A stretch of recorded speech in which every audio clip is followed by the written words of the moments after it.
Hi, welcome back to my YouTube channel. നമുക്കിന്ന് എങ്ങനെ ഒരു ബ്രെഡ് പോക്കറ്റ് ഉണ്ടാക്കുന്നതെന്ന് നോക്കാം. അപ്പോൾ അതിന് വേണ്ടി നമുക്ക് കുറച്ച് സാധനങ്ങൾ വേണം. ബ്രെഡ്, പിന്നെന്താ ഇവിടെ ചിക്കൻ വേവിച്ച് വെച്ചിട്ടുണ്ട്, ബ്രെഡ് ക്രംസ് എടുത്തിട്ടുണ്ട്, അതുപോലെ തന്നെ സവാള, ക്യാരറ്റ്, ക്യാപ്സിക്കം. അപ്പോൾ അതെല്ലാം കൂടെ നമുക്ക് എടുത്തിട്ട് റെഡിയാക്കി എടുക്കാം. ആദ്യം ഒരു പാൻ വെച്ചിട്ട് അതിൽ കുറച്ച് ഓയിൽ ഒഴിക്കുക, സവാള ഇടുക, അത് കഴിഞ്ഞിട്ട് ക്യാരറ്റ്, ക്യാപ്സിക്കം ഇതെല്ലാം കൂടെ ഇട്ടിട്ട് നമുക്ക് മിക്സാക്കി എടുക്കണം. അത് നല്ലപോലെ വരട്ടി മിക്സാക്കി എടുക്കുക. അതിൽ കുറച്ച് ഉപ്പും കൂടെ ഇട്ടിട്ട് വേണം നമുക്കത് മിക്സാക്കി എടുക്കാനായിട്ട്.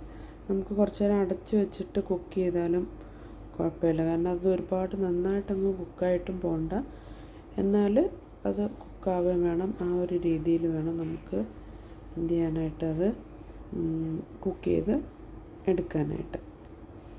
അപ്പം നമുക്ക് ആദ്യം അതങ്ങനെ കുക്ക് ചെയ്തെടുക്കാം. അതിപ്പോൾ നന്നായിട്ട് കുക്കായി വന്നിട്ടുണ്ട്. ഇനി നമുക്കതിലോട്ട് വേവിച്ച് വെച്ചിരിക്കുന്ന ചിക്കൻ ആഡ് ചെയ്ത് കൊടുക്കാം. ചിക്കനിൽ കുറച്ച് ഉപ്പ്, കുരുമുളക്, കുറച്ച് മഞ്ഞൾപ്പൊടി ഇതെല്ലാം കൂടെ ഇട്ട് കുക്ക് ചെയ്തിട്ട് അത് നമ്മളിങ്ങനെ ചെറുതായിട്ട് ഇങ്ങനെ പൊടിച്ച് വെച്ചിരിക്കുന്ന ചിക്കനാണ്. അപ്പോൾ ആ ചിക്കനും കൂടെ ആഡ് ചെയ്ത് കൊടുത്തിട്ട് അത് നന്നായിട്ട് മിക്സ് ചെയ്ത് ഒരു 5 to 10 മിനിറ്റ്സ് നമുക്കതും കൂടി ചേർത്ത് ഒന്ന് കുക്ക് ചെയ്തെടുക്കാം.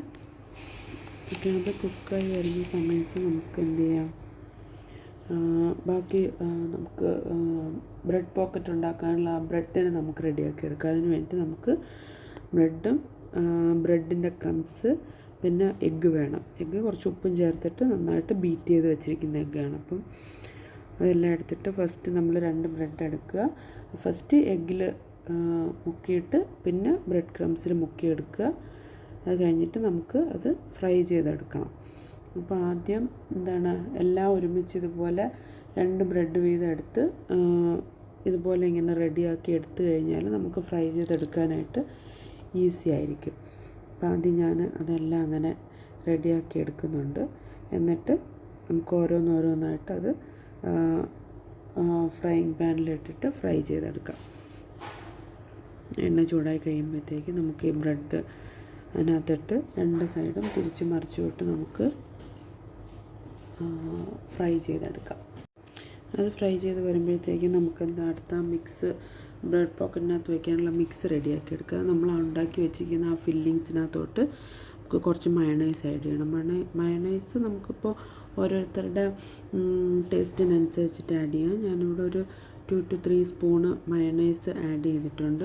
മയണൈസ് ആഡ് ചെയ്തിട്ട് നമ്മളത് നന്നായിട്ട് മിക്സാക്കി എടുക്കണം. ആ വെജിറ്റബിൾസിൻ്റെ ആ ഒരു ഫില്ലിങ്സിൽ നന്നായിട്ട് മിക്സാക്കി എടുക്കണം. മിക്സാക്കി എടുത്തിട്ട് അത് കഴിഞ്ഞിട്ട് നമ്മൾ എന്ത് ചെയ്യണം, ഈ നമ്മൾ ഫ്രൈ ചെയ്ത് വെച്ചിരിക്കുന്ന ബ്രെഡിനകത്തോട്ട് ഈ ഫില്ലിങ്സ് വെച്ച് കൊടുക്കുക. അത് ആ ബ്രെഡ് ഇങ്ങനെ എടുക്കുക. 2 ബ്രെഡ് ഒരുമിച്ചല്ലേ നമ്മൾ ഫ്രൈ ചെയ്ത് വെച്ചിരിക്കുന്നത്. അതിൻ്റെ അകത്തോട്ട് ഈ ഫില്ലിങ്സുകൾ ആവശ്യത്തിനനുസരിച്ചിട്ട് ഓരോ ബ്രെഡിനകത്തും ഫില്ലിങ്സ് ഫില്ലാക്കി കൊടുക്കുക. അപ്പോൾ അത് കഴിയുമ്പോഴത്തേക്ക് നമ്മുടെ ബ്രെഡ് പോക്കറ്റ് റെഡിയാവും. ഈസി ആയിട്ടുള്ളൊരു റെസിപ്പിയാണ്. ഞാൻ എൻ്റെ സ്റ്റൈലിൽ ഇങ്ങനെ ചെയ്തു എന്നേ ഉള്ളൂ. നിങ്ങൾക്ക് വേണമെങ്കിൽ വേറെ വെജിറ്റബിൾസ് വേണമെങ്കിൽ ആഡ് ചെയ്യാം. ചിക്കന് പകരം ബീഫ് ഇടാം.